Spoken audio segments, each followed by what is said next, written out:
Good thoughts from Vision's daily devotion, The Word for Today. In James chapter 1 verse 22 we read, "Do not merely listen to the word and so deceive yourselves. Do what it says."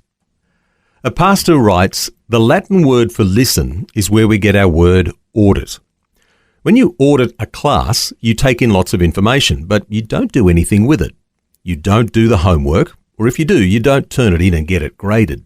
You don't take the tests. You don't get any credit either. The same is true in our spiritual lives. You don't get credit for auditing Scripture. You've got to put it into practice. Every word of Scripture must be translated via obedience.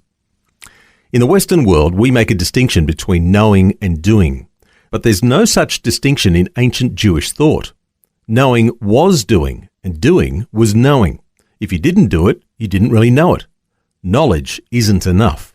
Truth must be translated with your life. James wrote about this in chapter 1 of his book. Do not merely listen to the word and so deceive yourselves. Do what it says.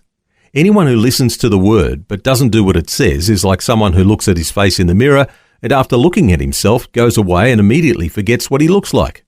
But whoever looks intently into the perfect law that gives freedom and continues in it, not forgetting what they've heard, but doing it, they will be blessed in what they do. God doesn't bless you because of what you know, but because of what you do with what you know. So each time you come across a verse that tells you to do something, put it into practice that day. Do the Word. That's Vision's Word for Today. The Word for Today, Australia's most widely read daily devotion.